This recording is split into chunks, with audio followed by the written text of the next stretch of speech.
host of today exchange with you, and we're going to talk about inclusion, diversity, and for that occasion I invited some people with interesting profiles that symbolize this issue and this question in Flanders. Not only Flanders but Belgium as an essence. Last year it was a different setting where we directly started with an exchange where I was explaining more about activism and civil society, the project I was working on, and how did I see those questions. Today I will not hold the role, but I will just give the words to people who have a lot to say about that, and I hope it will be interesting for you. But it's an exchange, so they're gonna talk about here, and you're gonna ask some questions. So I think in that dynamic, it's gonna be interesting. Tracy, please join me. Monsieur Mayoko, Yasmin Kerbash.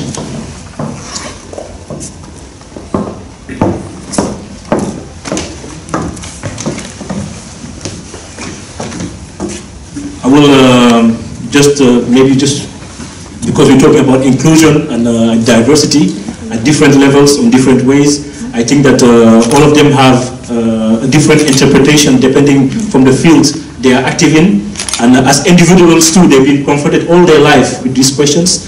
So that's the simple question that I will ask, and I think I will give the word person by person, and afterwards have some exchange with the room. So that we go.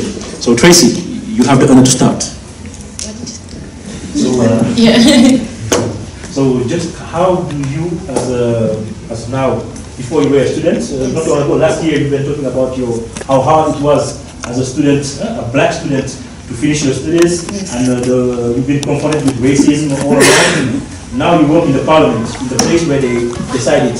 And 6 months ago, 1 year ago, you joined a political party to be a candidate to elections. So how do you see inclusion and diversity in Flanders? What are the perspectives of it? Okay, thank you very much. That's a lot of questions. My name is Tracy Tancia. I'm 25, soon 25. I just want to start a little bit with my own experience because it's important to know where I come from. My parents are born in Congo. I'm born in Belgium. I've been raised here. And during all my youth, I've been a victim of racism and discrimination, especially at education. When I was in my kindergarten, the children, they beated me up to see if black people could have bruises, and they could see it, so it was really hard.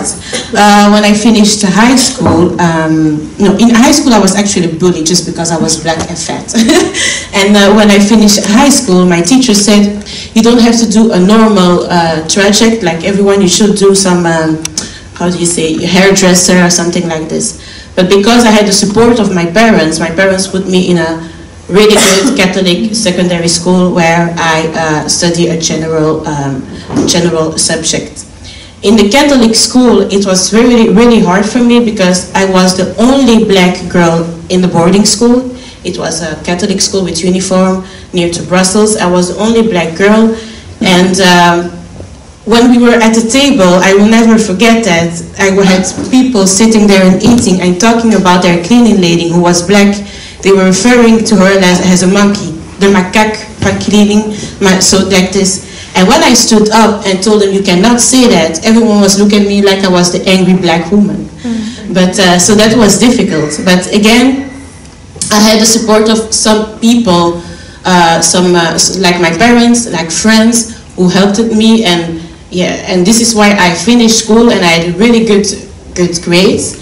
And when I finished my secondary school and I was going to college, I told to the advisor of the school that I'm going to college. I want to do international politics. She told me, what did your parents do? I said, my dad is a social worker, my mom is a nurse. You should do the same. Don't dream too big. It's impossible for you to do college. This is what they told me. And at that moment, I wasn't realizing that it was a little bit of a discrimination. I was like, yeah, maybe the teacher is right. I'm not the best of the class, but So when she told me that, I went back to home because it was Friday. I was in boarding school, and I told that to my parents. And my parents said, "What do you want to do later?" And I told them what my ambitions are, and then they said, "You should go for it." So I did college, and I finished college, and I had a master's degree in international politics. And when I finished, I went back to the high school. I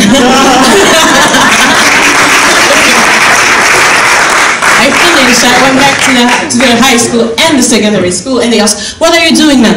Oh, wow, they were surprised. And one said, "Oh, I didn't know that you were able to do that."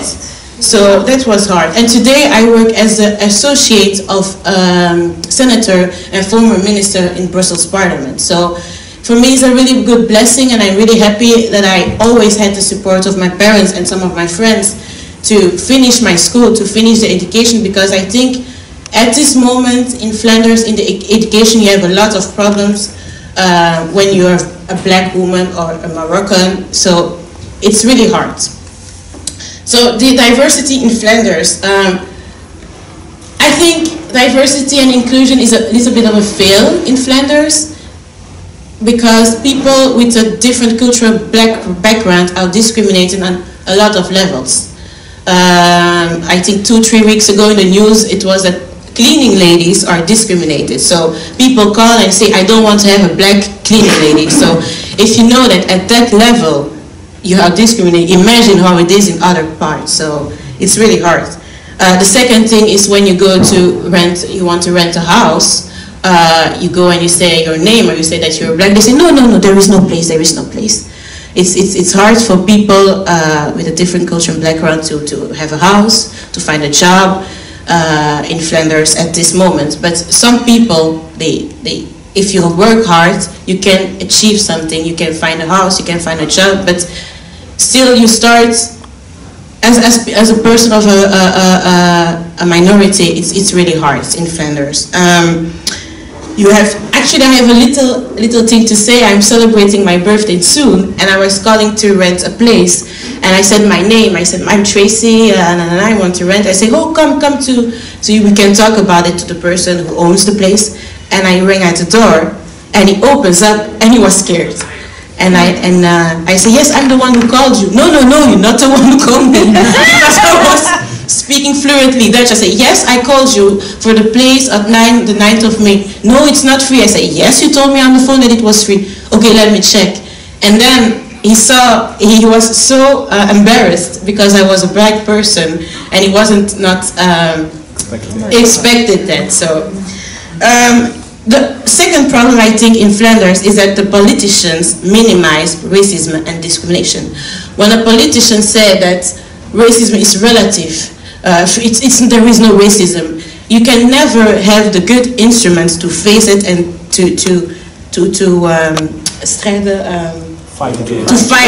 tackle it for racism, because the politician, it's not a priority and they minimize it, and I think that is really sad. And the thing why they minimize it is also because there are not a lot of politicians with a cultural background. So I think all the ministers are white. I don't know, I'm looking to I think all the ministers are not people. So it's really hard to find solutions to these problems. I think to change, a lot of time we talk about integration of people with a cultural background, and they say you have to learn Dutch, you have to work, you have to do this, you have to do that. But I think integration is a two-way traffic. It's not only me that have to adapt myself to you, but it's also you to have to adapt yourself to my culture, and that is, I think, the big problem. And also with policy makers, they just say what people with a different cultural background has to do, but they don't say what people from Belgium, I would say the white people, have to do also to accept people from the minorities to form one big community. And that's a problem. The second big problem is, I think, the education. There is a really good need of the fundamental need of a reform in the education. And it's not only, it's also about the content that what people learn at school. We don't learn about Africa and Congo, who was a country that Belgium colonized a lot. It's just a passage, oh, we were that, we did that, and that's it, we brought civilization there. So, but that's important. I think that children knows at school what the importance of Africa is, what the importance of people with another culture is. And I think that will be a good start to change the education. Right now, I think that a lot of people are starting to acknowledge that it's important to include people of minority. And me, for myself, I try to go and talk to young girls and young boys who are going to school and who are facing the same problems that I had, and I always tell them, just go on with your school. If you have ambition, you have to do it and be the change you want to be in the society. Thank you. From this conference, you can suggest something to the government to solve these problems, at least to the people who came with high education background, you know, not like the others. They worked hard on themselves to be people who can make this life better than the others. So this is one, and I think the other problem is with the media itself, because all the problems for me as a person who works in the media, I think it comes from the media. How many % do the media in Belgium focus on the immigrants here in Belgium? How many minutes do they focus, and on what kind of accidents or activities they focus on? Only if there's problems caused by immigrants, or also they can cover the good things and the positive things that they can bring into this society. So this is part of things that maybe it's a brainstorm or something to make us think about what we should do. Thank you. I have, for example, now I have a lot of Congolese who come to me. They have doctorates, master degree from Congo. From Congo. Congo is the colony of Belgium. And over here, the degrees are not accepted, are not accepted. So I even asked the minister, I said, what, are you trying to tell me you went to Congo with second class education?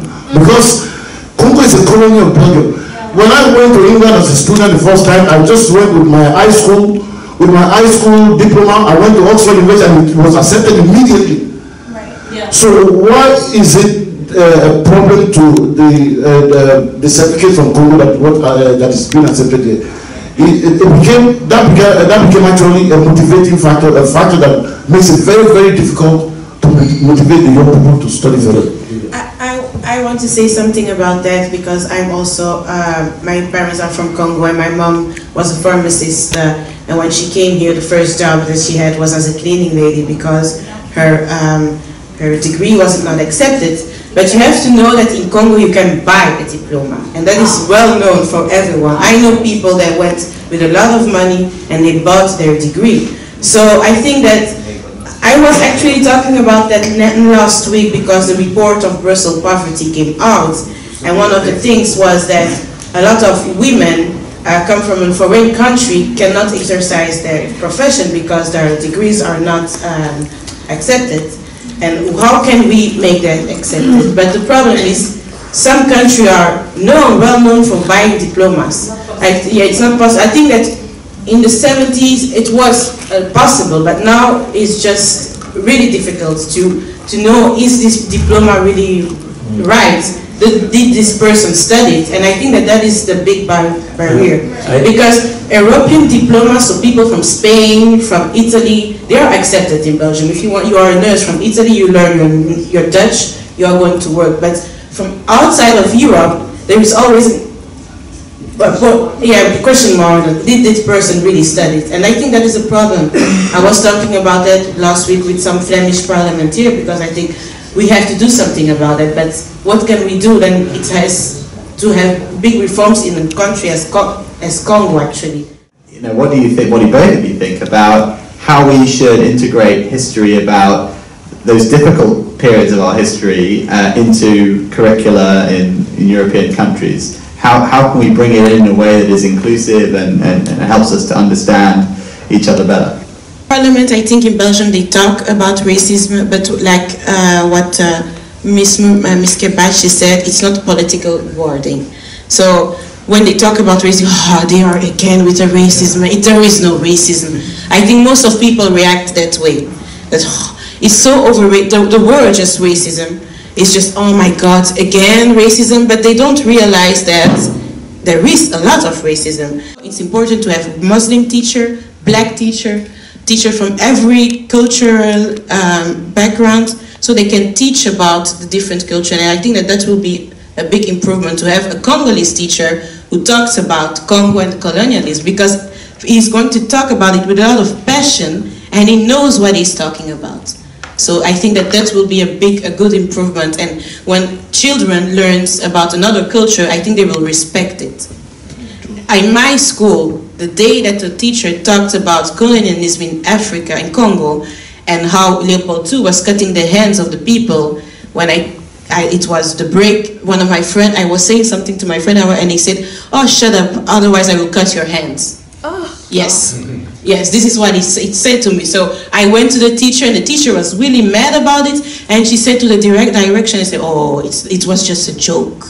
So that's a big problem. So if you start to little children and teach them about culture, about the respect of other culture, I think someone will never have that reaction when he will hear about Congo and stuff. So what people tend to forget is history, as teaching here, is a result of the colonial propaganda. And the colonial propaganda was everything besides objective. Yeah. And it was everything to promote the colonial project.